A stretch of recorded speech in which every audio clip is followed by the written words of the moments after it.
Good morning. You are looking at a live shot from the Burnhamthorpe Community Centre here in Mississauga, Ontario.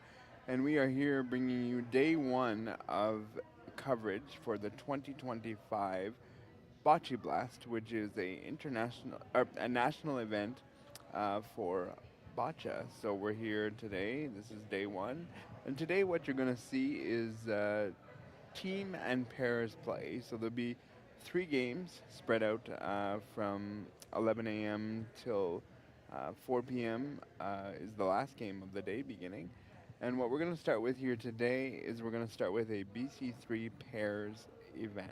So we're in a hockey arena style venue, and that's the court where the athletes will commence in a few minutes. The first game starts in 3 minutes or so, and I say or so because I am a former athlete of the sport. I was a two-time Paralympic athlete in this very sport of boccia. I competed at the 2008 Paralympic Games, where I finished 10th, and then I followed up competing at the 2012 Paralympic Games as well. I've competed at many international events and national.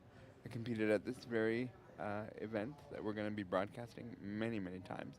It actually used to be held in London, Ontario for a long time, and they recently moved it to Mississauga, to this beautiful Burnhamthorpe Arena, and that's where we are here to bring you a lot of wonderful action you're going to see on the court. I will tell you that the sport, if you're new and unfamiliar, is divided into four main categories: BC1, BC2, BC3, BC4. They also have team and pairs events.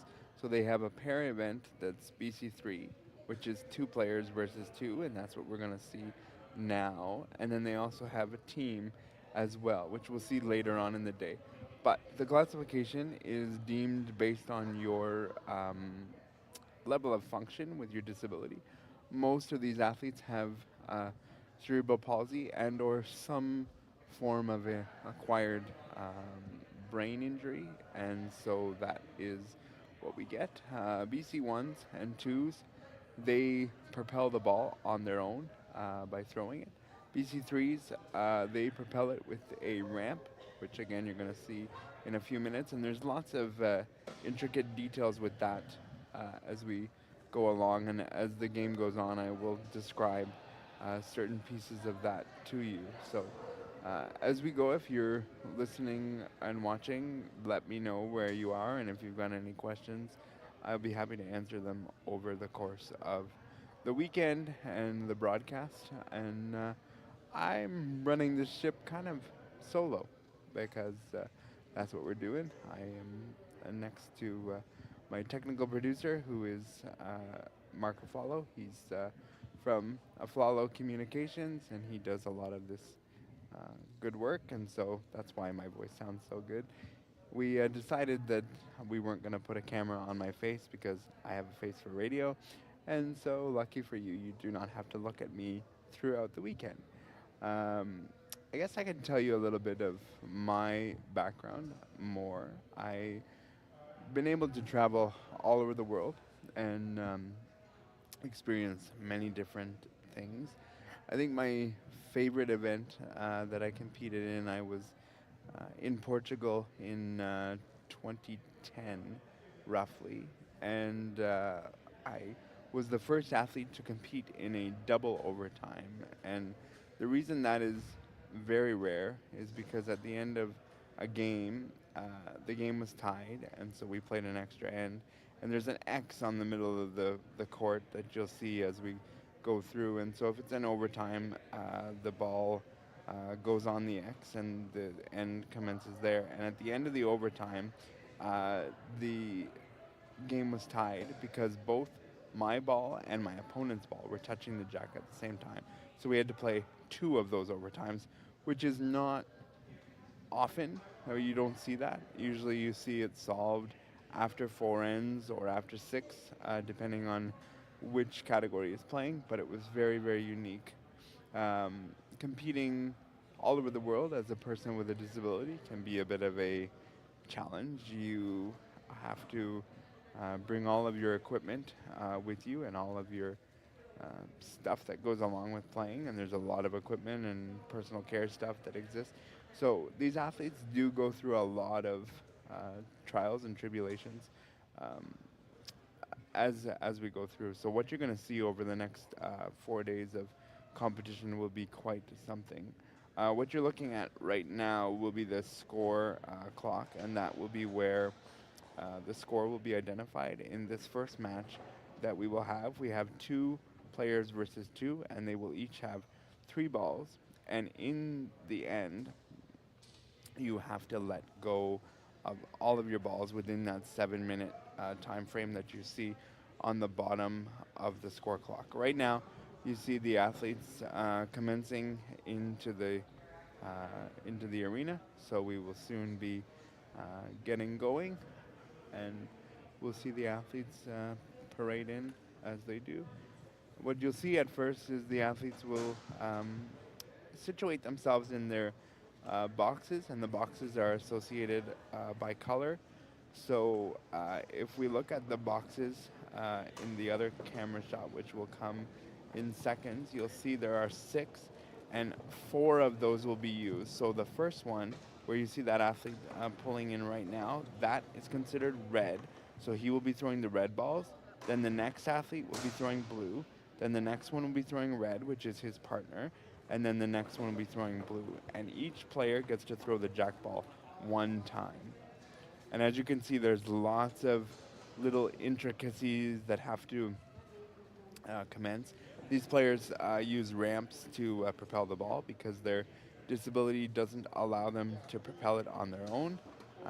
So that's what we see here. I do know that the players that are playing in the red box are Carter and Josh. I do not have the schedule in front of me where it identifies the other two players, so I'm unsure of that. But I can tell you that Josh and Carter have competed with Team Ontario for a few years, and so this will be a very fascinating game as well. Who you see there is Tiffany Godet. She is a coach for Team Ontario and recently also a coach for Team Canada.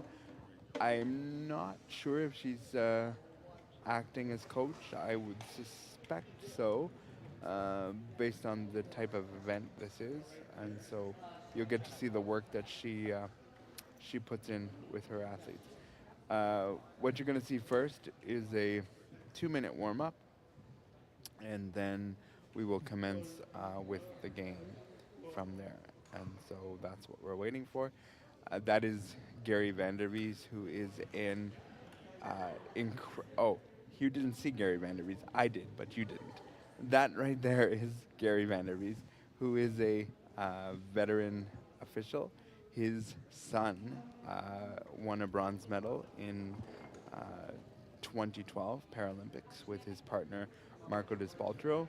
Gary has been in all kinds of different roles in the sport. He's been an official, he's been a sports assistant, he's been on rules committees, athletes councils, so many things. So this is a very, very experienced official.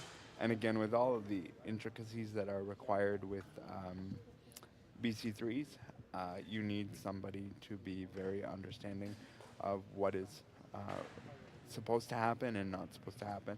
And as the game goes on, I'll describe what can happen and what cannot.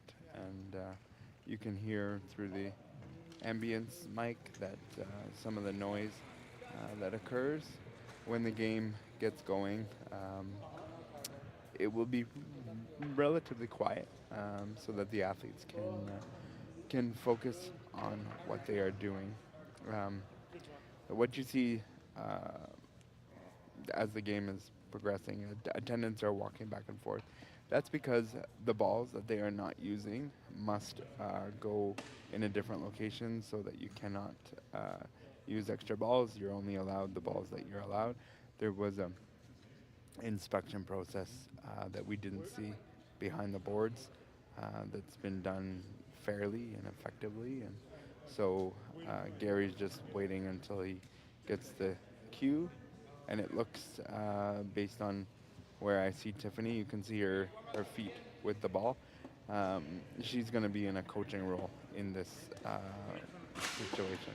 And our head referee, Rob Janoska, has suggested that the warm-up can begin, so we can do that as well. So you see a 2-minute warm-up commence, and they are allowed to basically do whatever they wish in their warm-up with the balls, and then we will pick it up and have a 1-minute break in between while the attendants get the balls back situated. As you can see, the athletes are not in their capability to pick up their own balls, so they need assistance with that. We'll just give them a few minutes to commence and begin, and I'll let you sort of experience the sound and what you're hearing right now.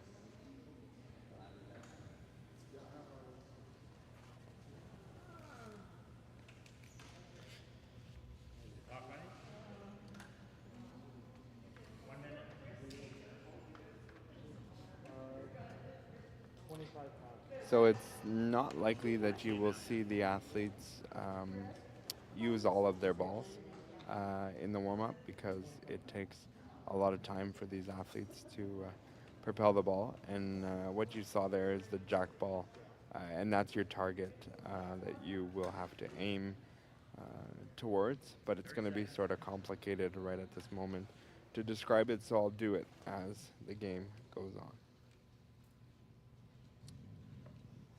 There's 30 seconds left in the warm-up, 10 seconds as Gary has said.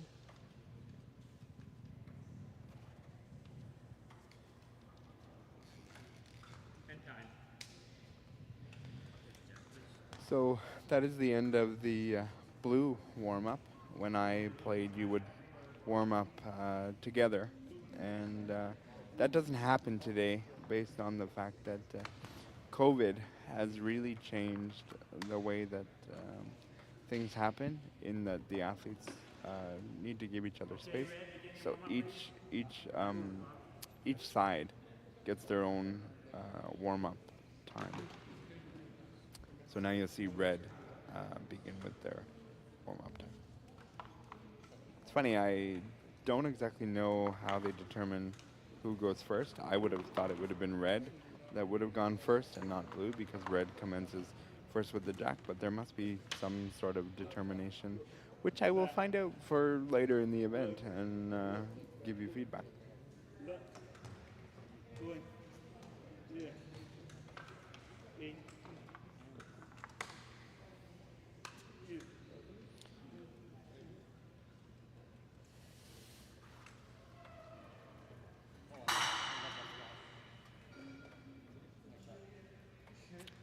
That would be a very good first shot if this were the game.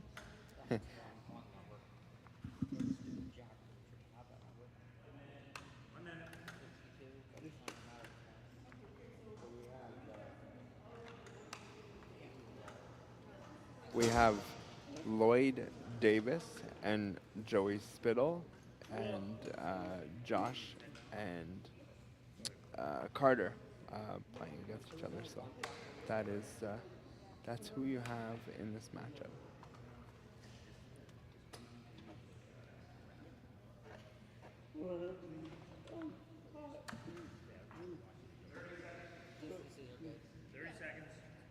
It's funny because I heard a little bit of ribbing going on between Josh and Carter about their one warm-up shot being good and another one not so good. And when you have teammates, you can rib and do this kind of thing.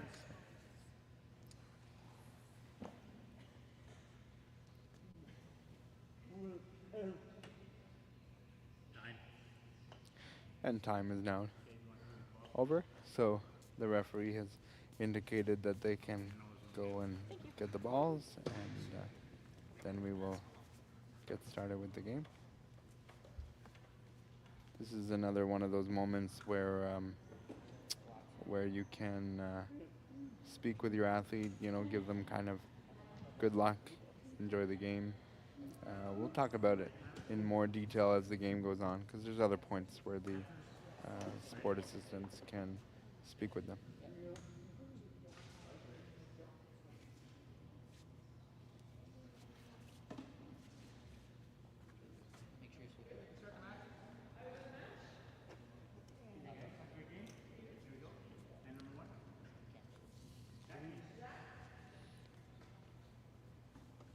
And number one has been told can start. So what you saw there was the fact that his sport assistant had to make the ramp go left and then right. That has to happen before every jack ball is thrown. Once the jack ball is thrown, the athlete does not have to do that consistently. The jack ball is over the V line, and that V line, the only purpose for the V line is to make sure that the jack is legal. Any other ball that may not go over that line, it's still in play. So pretend as though you no longer see the V line.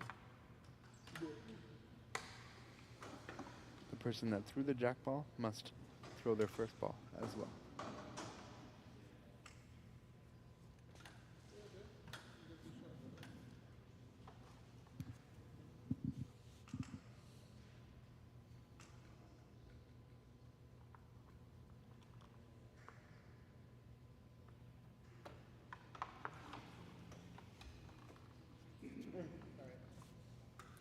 That is a decent first ball. It is very close to the jack, as you can see. The challenge with pairs play is that you can't necessarily block all angles, because as you can see, there's a wide range of space for the athletes. There's basically more than 6 feet apart. So the captain has indicated that he's going to go. So Lloyd will go with his first jack. He must feel that he has the best angle to accomplish what he wants to. And you can see there the clock is ticking with time. They started with 7 minutes. And on the red side, you see that there's far less time because the time was also going while the jack ball was being put. The athlete is indicating to his sport assistant left. As you can see, the sport assistant is unable to face the court in order not to give any sort of assistance, if you will, to the athlete. They must fully take their direction from their athlete and only from their athlete. It feels to me, based on the ramp incline, that he's going to try to make a hit on that red in the jack, based on the height of the ramp. It feels to me there's going to be some power coming.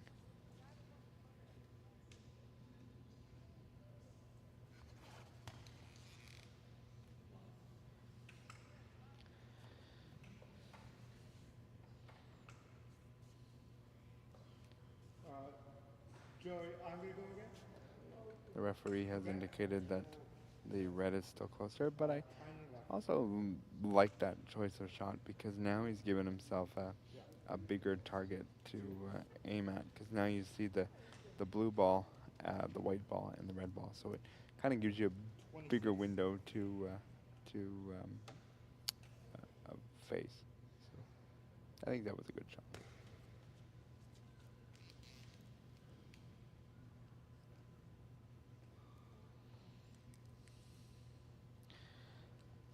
The sport assistant is making it very clear that his hands are not anywhere near the jack or the bocce ball, because if it is and he's the last to touch it, then that ball becomes null and void.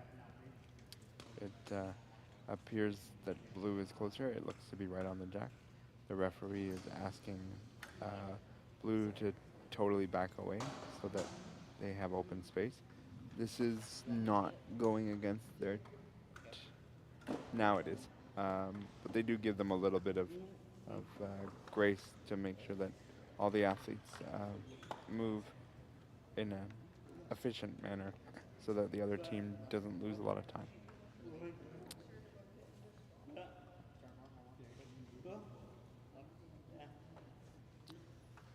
This is a mother and son combination. Um, I think in this category, it's very important to have a mother and or a good relationship, because you have to be very on point and understand what your athlete is asking for, and do it in a relative efficient manner.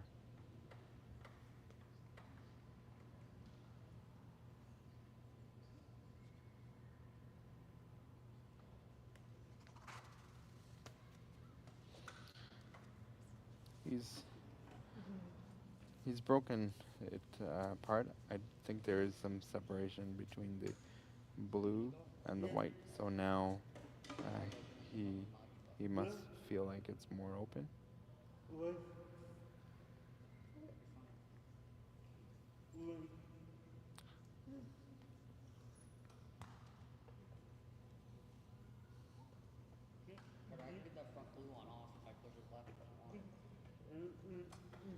Mm. You heard his partner Josh is suggesting, I might be able to push the front blue one off if you want, but Carter, to no avail, feels that he has the better shot. But that's all about the communication that you're going to see over the next four ends of this game, because you really do have to communicate with your partner and say what you see and what they see, and figure out who's got the best angle, because there can be a real difference when you look from one box over to another.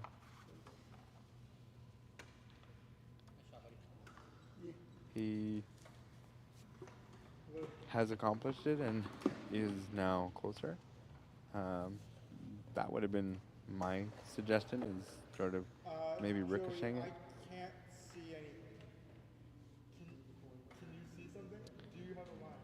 What I like about that shot is that the red ball is sort of in a position where you can't really move Left all the way. the balls too far, because you're only pushing it further back into the red. So you have to either move it away or really All the way. have As far as you can go. finesse to this. So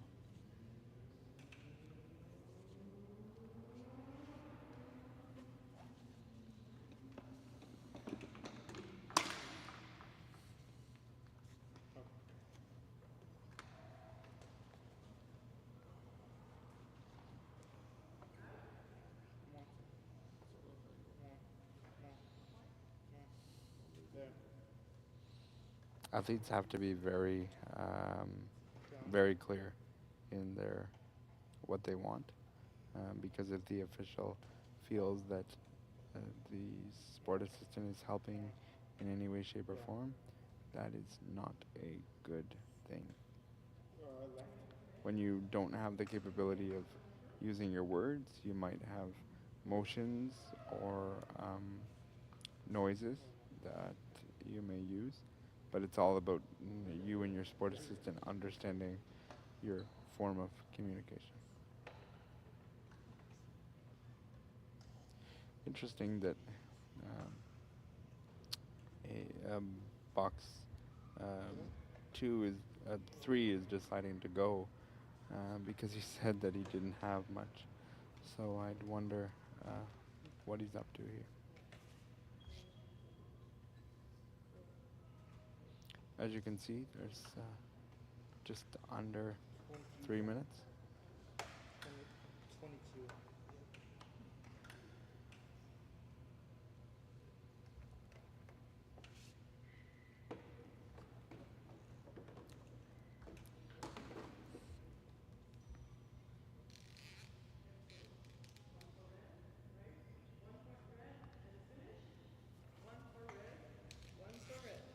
I think he tried to push up the blue ball.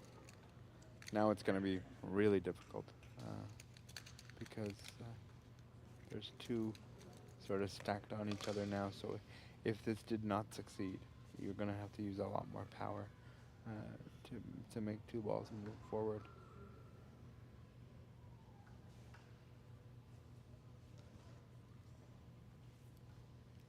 Joey, I'm out of balls, so it's all up to you. Can you see anything? No? Okay. So, as you Can you are try watching this, and you'll see do that your best to athletes clear need to at stay least in their one of box. those reds? The athletes are allowed to hang their ramp over the sides of the, the ramp. They're just not allowed to touch the sideline, but it is allowed to hang over the one side. It is not allowed to hang over the front, but it is allowed to hang over the side. So that's why you're seeing that. If it was touching the sideline, that's different for sure. It's interesting because um, Joey was told, "I'm out of balls and do your best," and that's one of those simplest like, "I don't got much and I don't got any balls left, so do your best." So that's what we're seeing. Joey, you need to aim as far left as possible.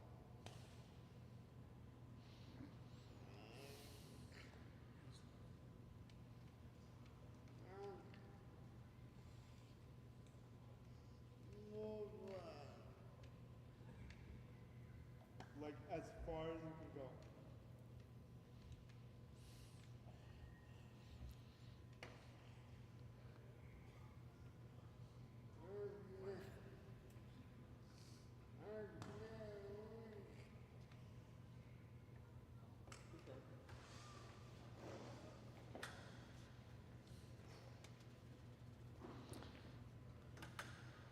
This athlete is having difficulty aiming towards his left. Um, it's very challenging as a ramp player to position your ramp in a adequate position because it's just tough. So uh, Joey's doing his best here, but he's having trouble getting it over.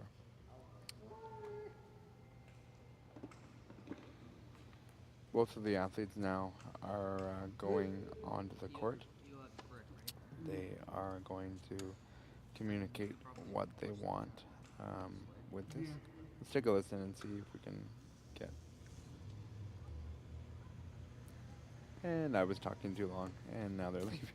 I did hear something about pushing a jack, so I think they're looking at making more space and trying to open it up a little bit because now blue is out of balls, and I think there's 2 red left.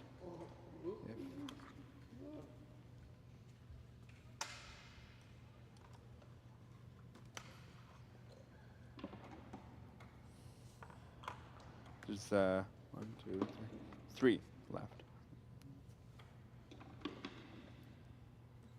So yeah, they can afford to make some space here and try to open it up and score multiple points.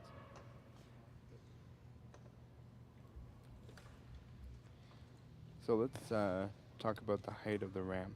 You see that this is a quite of an extension. The ramp must fit in the box laying down. If it's longer than that, then it is illegal. So obviously that height fits in the box if it's laying down. He did sort of open it up. I'm not sure I see it open as much as they wanted.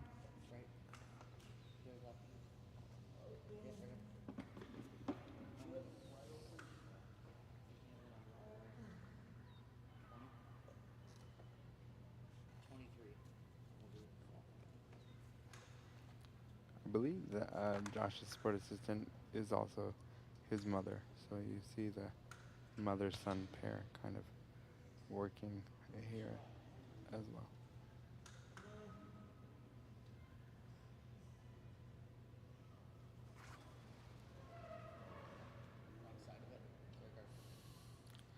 So what he was trying to do was ricochet off that blue ball that his ball's on the opposite side of. He just hit the wrong side, but I think if he's got another ball, he's going to probably attempt that again. And he does. So.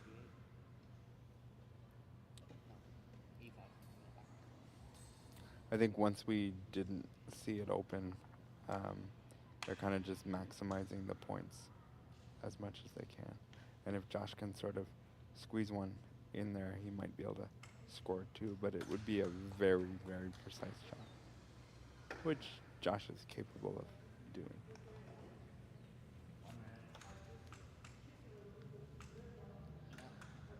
He hit that right side, like the correct side. It just didn't quite hit the spot where it would have went in. So 1 point red. 1 point red. So after one end, it is 1-0 for red. Now they will have 1 minute, as you see indicated on the score clock. I truly think that for blue, that was a pretty good result, given that Joey really struggled with aiming in that end. So we'll see what occurs in this. But I think this is sort of a moral win, if you will, keeping them to just 1 point after one end.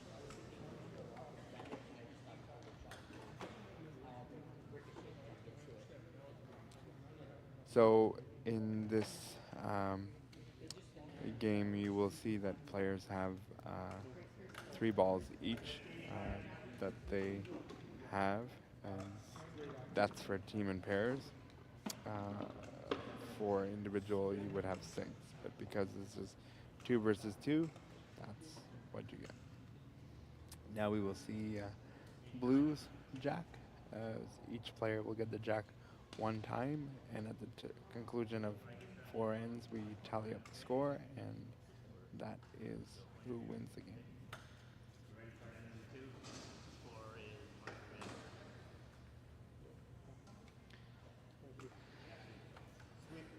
Gary has indicated that the jack is can be played. The athlete requested a sweep, which is what he has to do. We call that breaking the plane, but athletes use different terminology, whatever suits them. Sweep, breaking the plane. As I mentioned, it only has to be done before the jack is thrown. After that, it can remain in the same spot.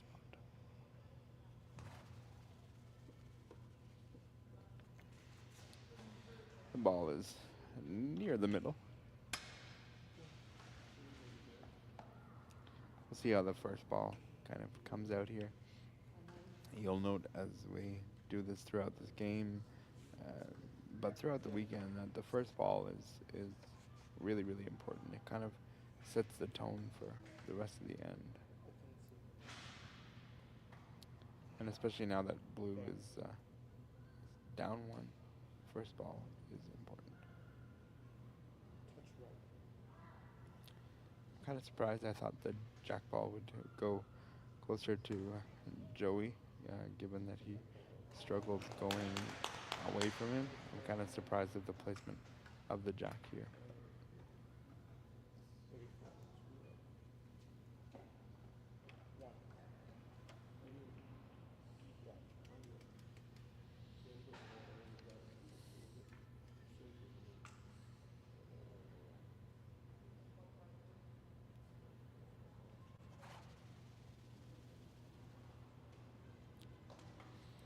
As we see, it's behind the jack. Probably a couple balls you could fit there, but behind the jack is not necessarily the worst thing in the world. If the jack does move, then you have some back protection, but certainly with the first ball, you want it in front as much as you can have.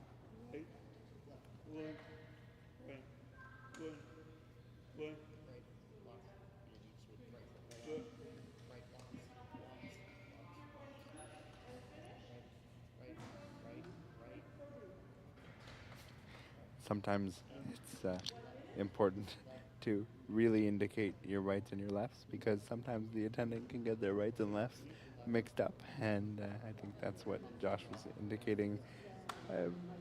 Let's say passively aggressively. He was, no, I want you to go right, not left. But sometimes in a time crunch, you can get yourself kind of mixed up. So it's on the athlete to affirm that what they want is what they want.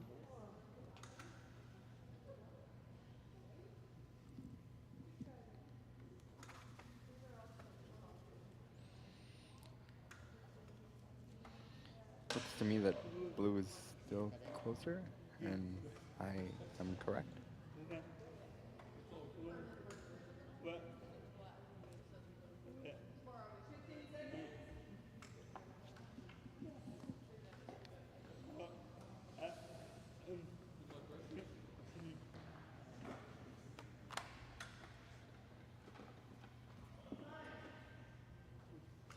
Carter's going to take a shot here. I believe that he's relatively open, so we'll see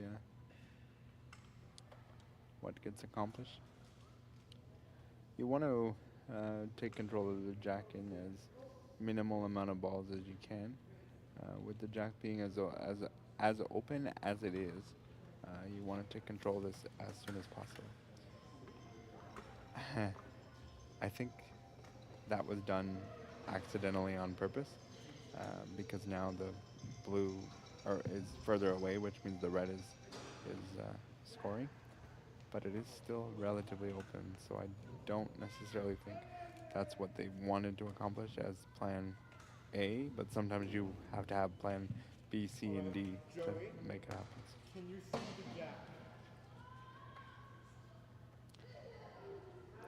So you see in Gary's hand the paddle, which is similar to, well, it is a ping pong paddle, and that indicates who is to throw next. There is very little verbal communication between the referee and the athletes, and this is because this game is played internationally, so you need to have a universal sport language, so the paddle is used to indicate that.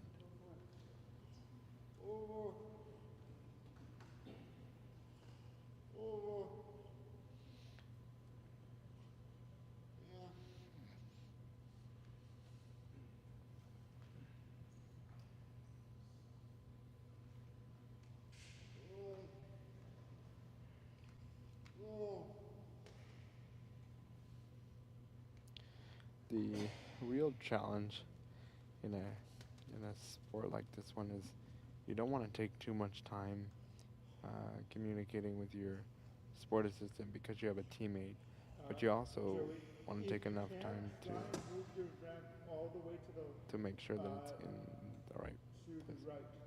So my right.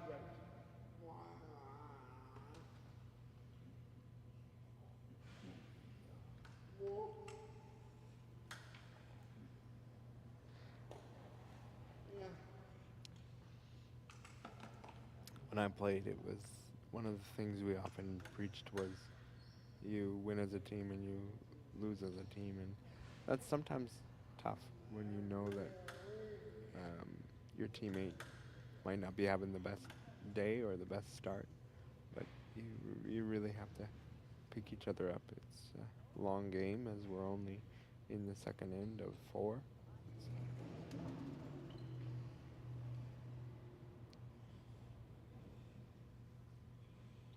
Okay.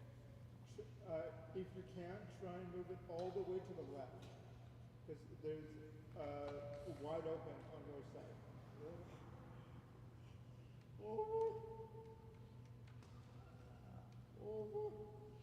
I think this is a case of the athlete knows exactly where he wants the ramp and the ball. It's just he's struggling communicating it to his sport assistant, and I think at a certain point sometimes you can say left as much as you can, but you know the time is what the time is, and you're just trying to do the best you can. He still doesn't look like he has it in the right sort of space here.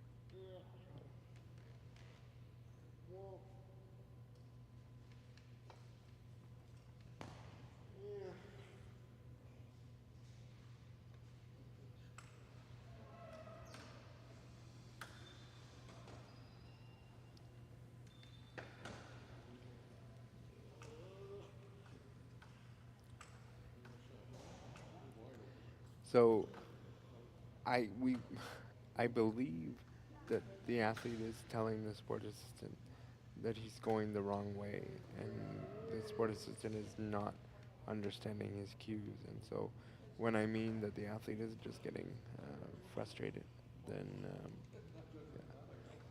it would seem that the attendant sport assistant is doing the opposite of what is being requested, and that could be a situation of just getting your lefts and rights confused, which is important to the relationship that you have. Yeah, the direction just seems to be really confused between the athlete and the sport assistant. Left. All the way, all the way.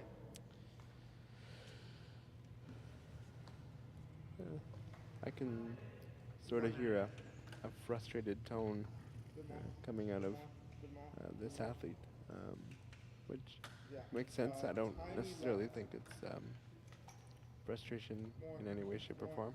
I think he may realize that Right. the attendant is going the Yeah. opposite direction of his teammates. So I think that's sort of where the frustration exists. 438.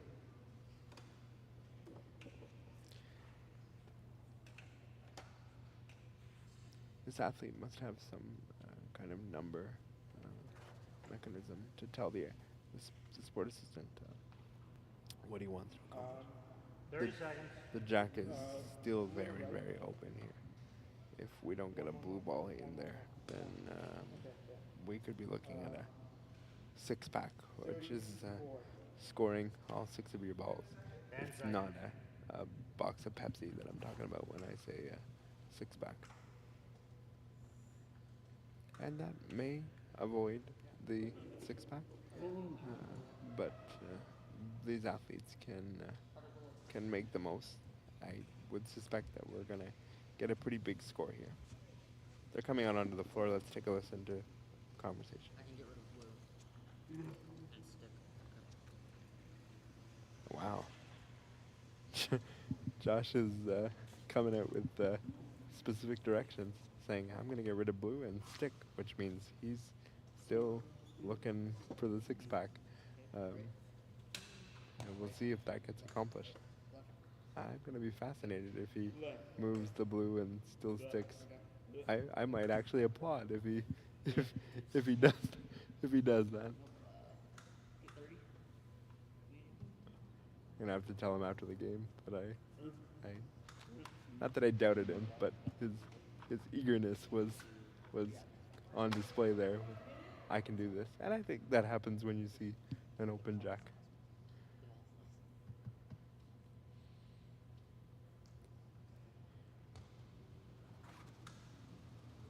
Work out. Trying to avoid. He went right through the uprights on that one, and you know, I really appreciate Josh's optimism, but it's one of those scenarios where I think you wanted to get a second point and then move it afterwards, because now you're down another ball. Again, I appreciate his eagerness and optimism, but he just missed wide on the ball that he wanted, so now we're down one less ball.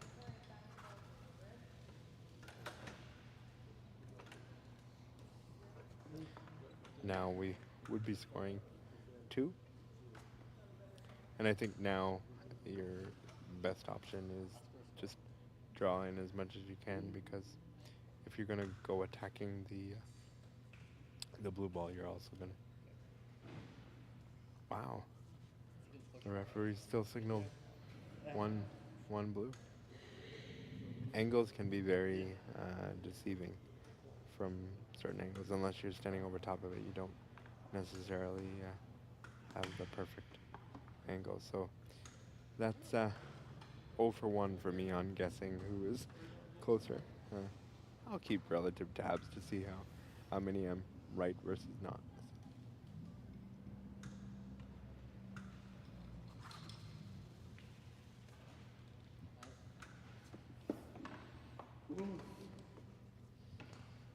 Now it's definitely red. Scoring.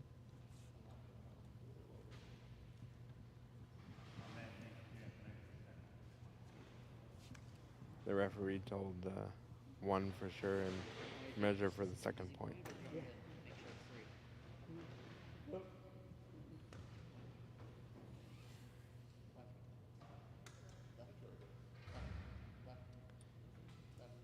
The other thing you have to be careful here, because I remember that first ball that we talked about, it wasn't on the jack, but it was enough in the neighborhood where now you have to be careful. And because we missed that, you know, second shot wide and through the uprights, we can't get rid of that blue ball now. We have to play within it. And with that said, you just can't hit the jack back as freely as they would have wanted because that blue ball's still in the relative area.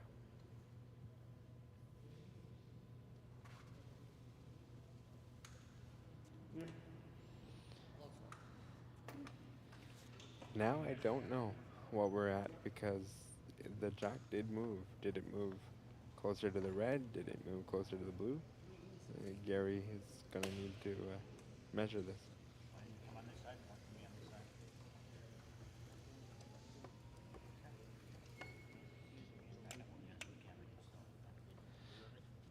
A very experienced official, understanding that the camera needs to see they're measuring.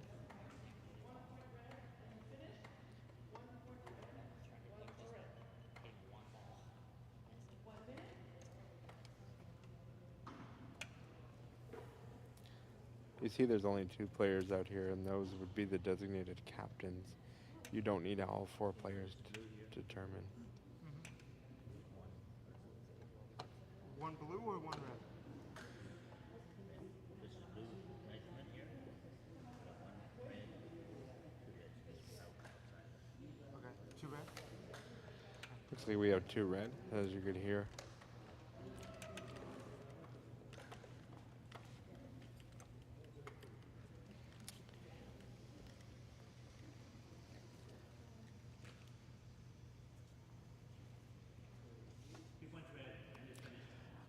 Two points red. So that's 2 red, and which makes the score 3-0 after 2. 1 minute. Forgive me for playing armchair athlete here for a second, but I think when we look at that end, I think red got a little eyes wide and said, you know, we're going to get red of the blue and stick. And I think because he wanted to stick, he didn't just go after that blue ball and say, I'm going to get rid of that blue ball and not care where my red ball ends up, versus wanting to hit it and stick. When you hit and stick a ball, that is very difficult. I would have taken the approach of, I'm simply going after the blue ball, because yes, I agree that that needed to be gotten rid of, but maybe not the sticking process at the same time. That's very tough. I think if we could have scored, 4 as opposed to 6, we would have been in control. So that's just my commentary, armchair, former athlete take.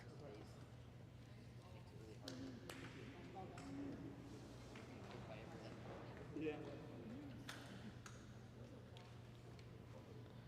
Halfway through this game, 3-0. I think if you're blue, you look at this and you say, this could have been a lot worse, could have been a lot better.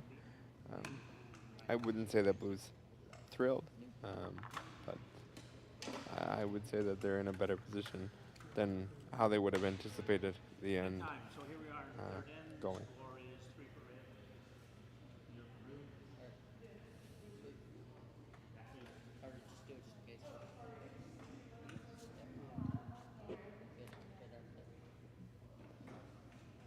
The other reason I think the more points in that end would have been better,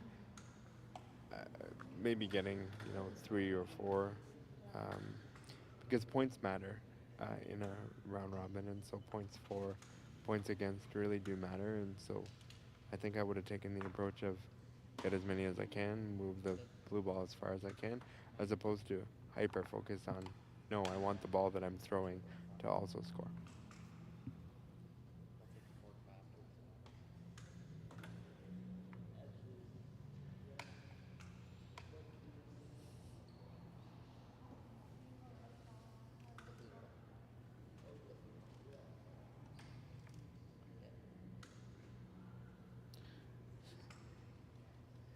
It was. I have a few extra ears around me, and there was apparently a conversation about the very thing that I was talking about. That is a perfect ball on the jack. And what I mean by perfect is that it's right on, it's probably a softball, and it is blocking most angles to this. So, I assume you can't see anything, but I can see the jack, so I'm gonna try and displace and then draw in, okay? Okay. Left all the way.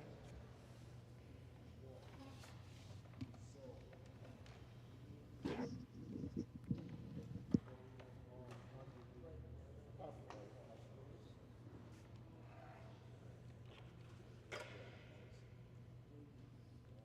Bit more. Bit more. More. There.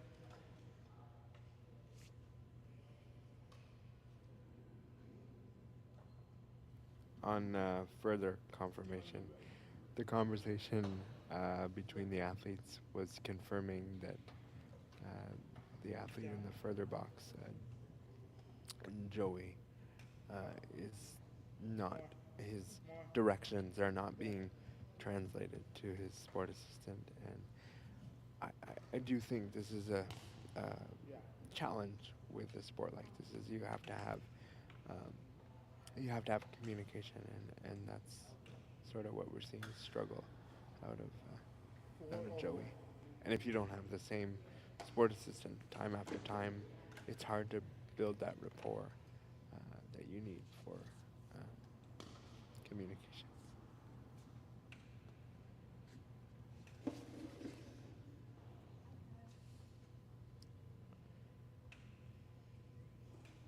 There was a distinction that we could see some of the jack, so he's trying to displace it. We'll see if he accomplishes that. Can't see.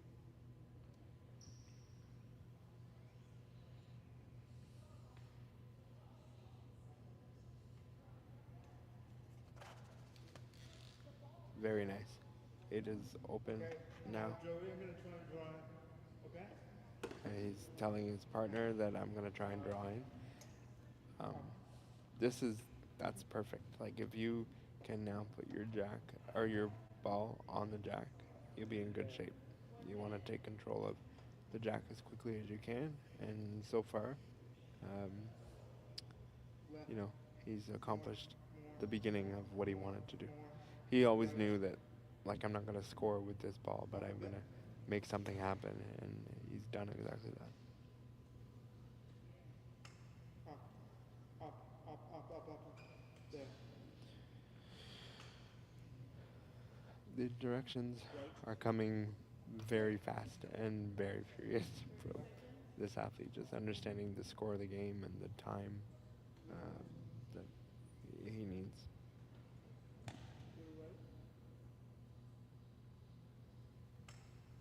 Yeah.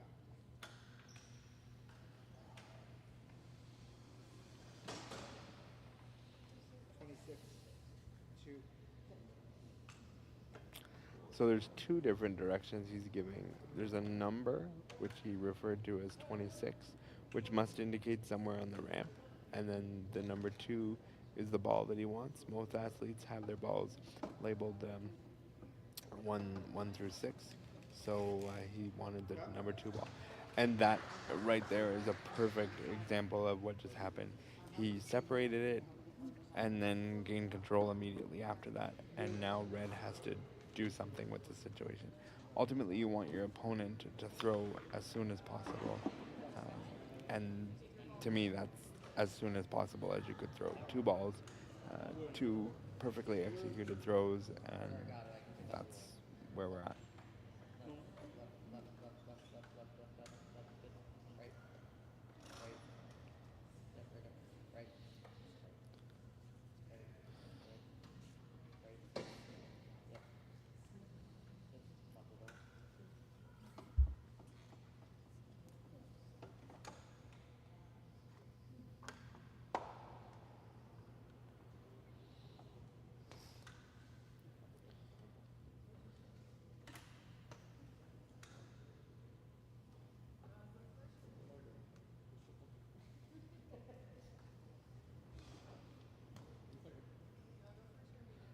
just kind of staying silent, just to give you an indication of the process that occurs for athletes with ramps. Almost perfect right back, like you've opened it back up Right, again, you take it. and you have an open shot, and now Carter is going to take it. I want to talk a little bit with this camera angle that you see now. Carter has a eye patch on, and I asked prior to the game, because I knew they were going to be on our court, I said, what's the purpose of the eye patch? And Jen, his mother, told me that it helps him, narrow his focus and be able to see. And a lot of time with cerebral palsy, one eye might be a little stronger than another, and so he wants his focus to be as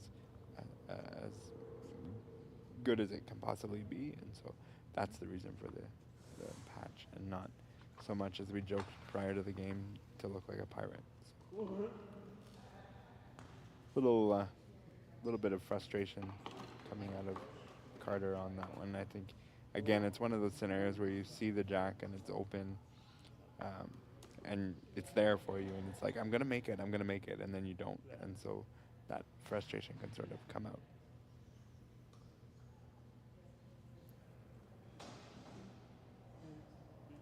Or there is a play though, if I push that in, and then you take that blue off later. But if you throw it, I will take it.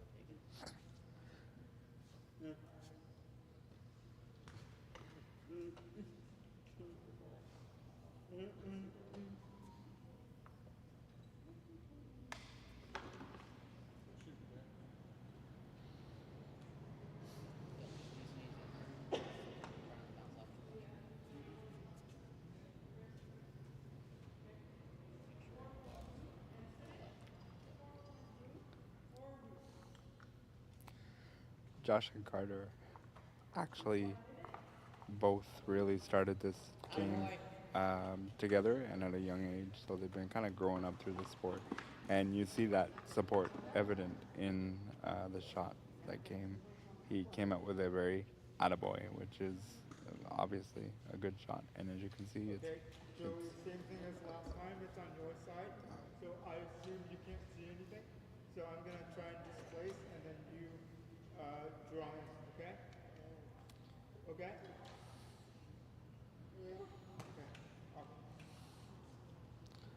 so very clearly, the first shot is displaced, and then the second one is drawing in. Left, I am concerned about the drawing in just because of where left, left. the ball is located, but the athlete here only has one ball left, so Number? we can only do what we can do.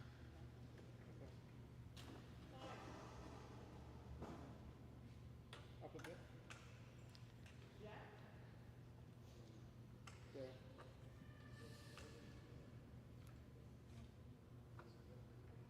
Little left. Right. Left. One.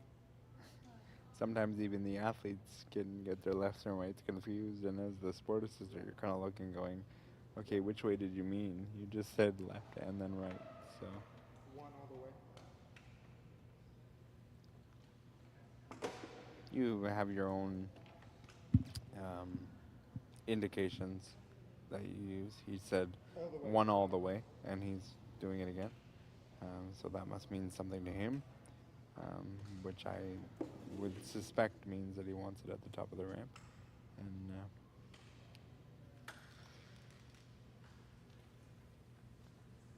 so the sport assistant can put the device on the ball, and then he or she has to be hands off. Oh, that was.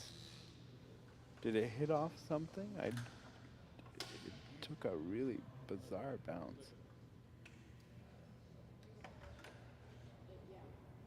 Looks like it might have hit off something, which Joey, if me- you can't, means that it's still move legal. your base all the way to the left. It did hit off Bottom something, part of your back. and that's why it went astray.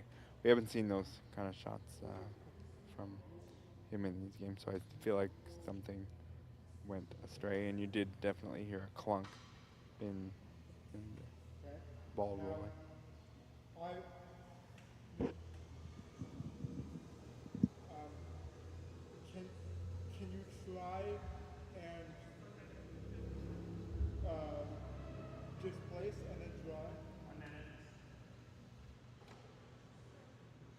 the front red. Just try your best.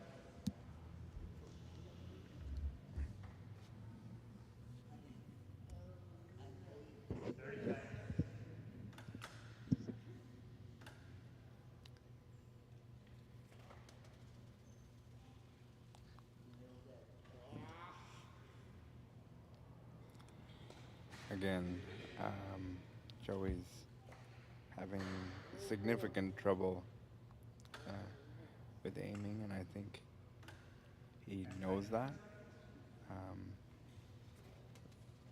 It's just, it's matching the communication with your support assistant and yourself, and that's just a real struggle in this game.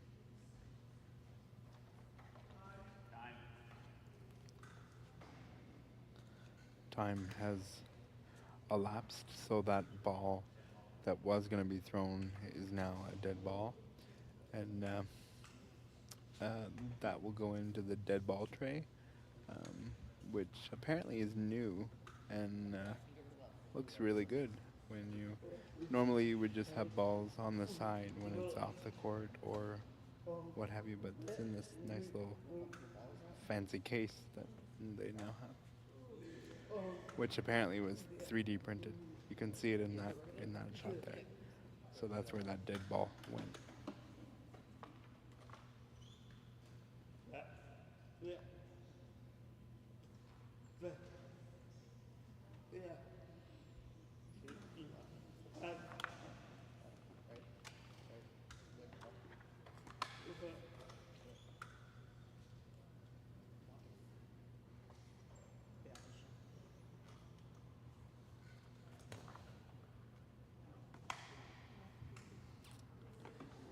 I think this team is probably just going to draw in as much as they can. They're scoring 1. So I think they're going to just draw in and score as many points as you can. And I'll talk about something that I think is going to occur. I'll talk about that. Oh, okay. They made an absolute liar out of me. They obliterated the balls, and now I believe they are counting possibly 4, maybe 5, but possibly 4. But it could be that 5th ball is out. Although it's still on the court, so. You said 3, right? 3?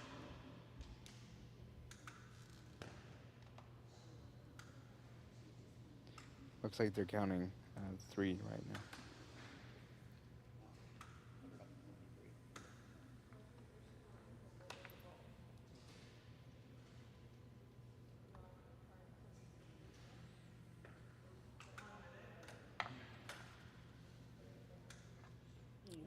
That's 4.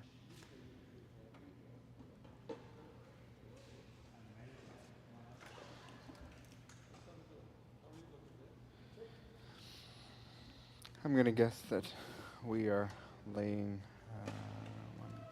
I'm gonna guess that we're laying 4 here, and all said and done.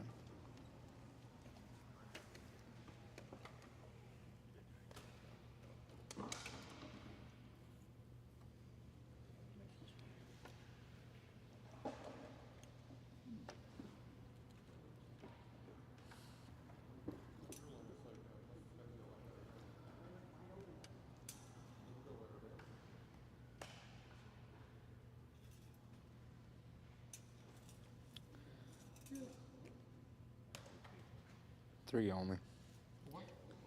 4. I was right.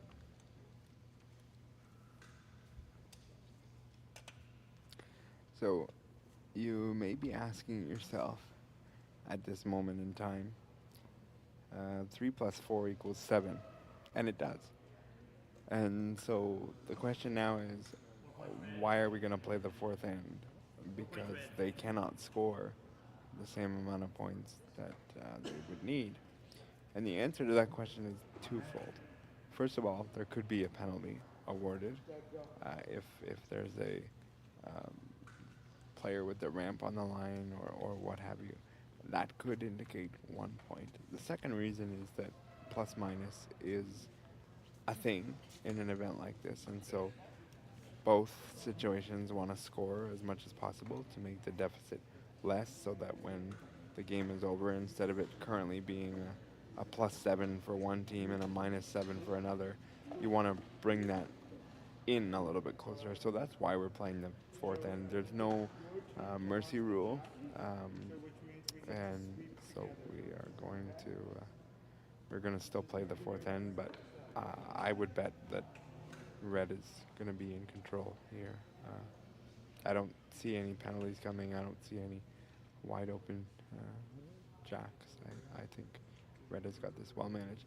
Interesting thought here is it'd be interesting to see what Joey I guess that means time. ends up doing Okay, time for them. because Over 7-0 it's his jack.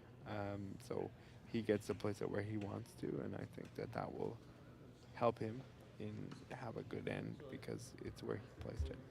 There was a buzzer, and so referee Gary made a joke that I guess that means time, and yeah, that's what it means.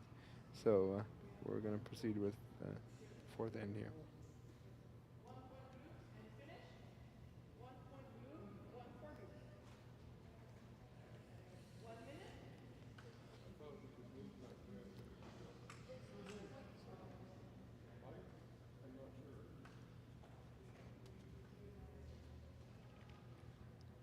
Jack ball is just over the V line.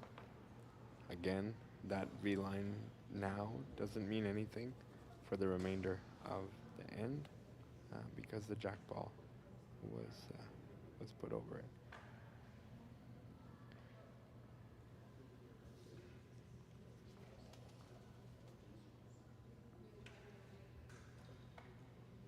Joey did hit the jack, but it just veered off and left it wide open there. I think red's going to take pretty quick control of this jack.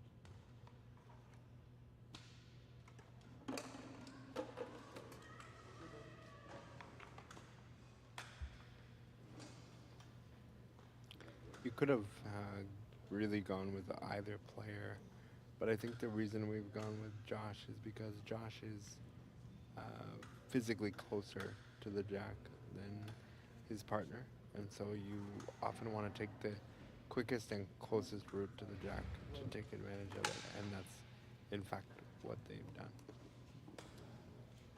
They have blocked box number 3 on blue. So, and I think that was by design because we know that Joey's been struggling, and they know that his partner has been doing it as much as he can. So.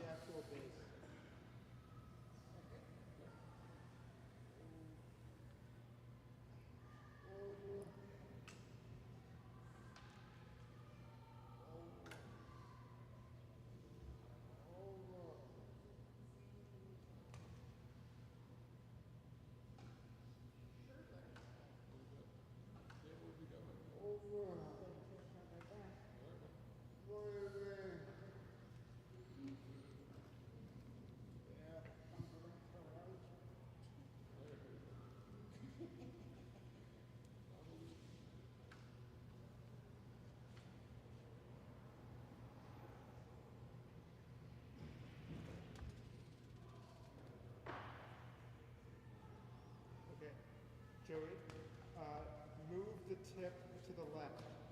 Tip of your racket. They're really trying to the base, communicate just the here. tip. I believe, if I had a hunch, the athlete is trying to give the attendant, the sport assistant, as much information as he can verbally to try to help him understand what Joey is trying to accomplish, and I think that's what's happening. Even though the sports assistant may or may not understand it, at least you're giving him uh, the best chance to succeed with your own words as his teammate of this is what I want you to One do. more time. Move the tip left.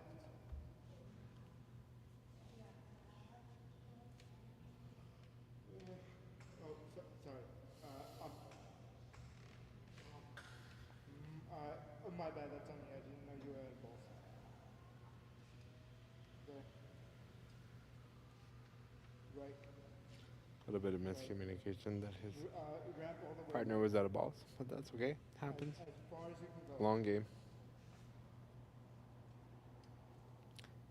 In my career, I called for a ball while I was in the middle of the court because I was so excited to make my shot, and that's not allowed when you're not in your box. You cannot call for balls. So these mind lapses can happen. These games are long, and you're using a lot of mental toughness to do this game. So these mental lapses can happen, like forgetting how many balls you have, or your partner, or what have you.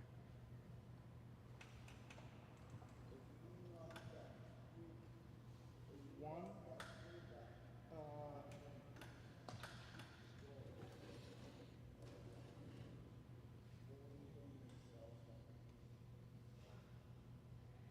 25.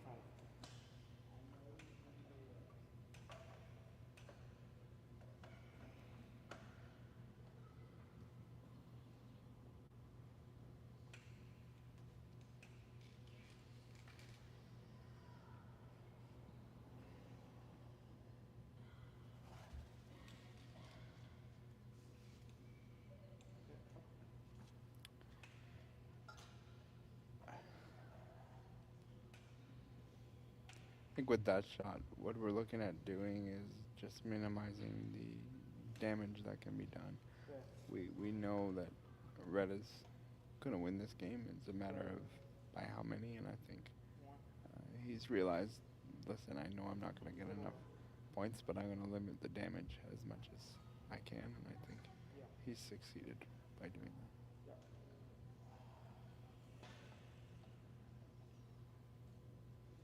26. 2.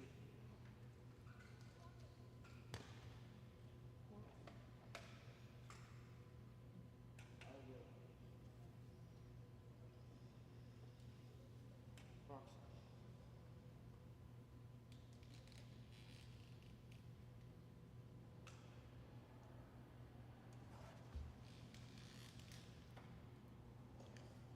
And just sort of plugging up the front. And even though the other balls are sort of Left. further away, Right. they do sort of serve a purpose in this instance because it's not like you can move the jack back too far because those blue balls do exist. There is a lot of space if you move it, but you just can't move it too far back.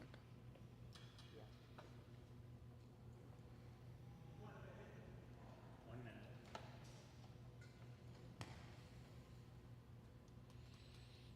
13. 4.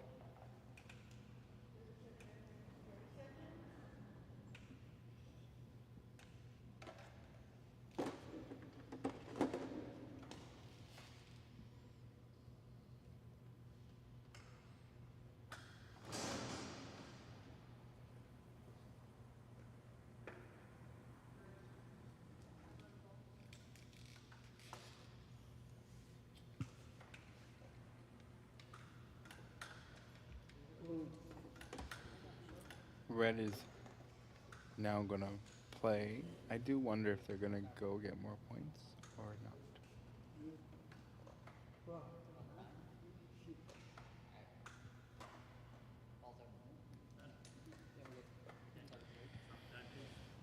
they've indicated that they're done.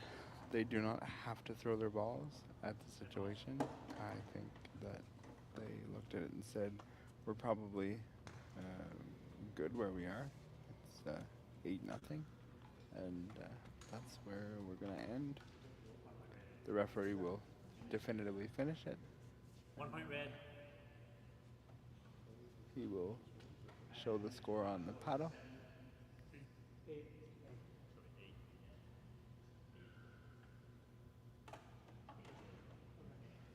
He 8 for red. shows the score on the paddle, and the final score was 8-0 for red. That is the end of our first game of this 2025 Boccia Blast. I do believe we have a little bit of a break now. I feel like our next game is somewhere around the 2 p.m. Eastern time.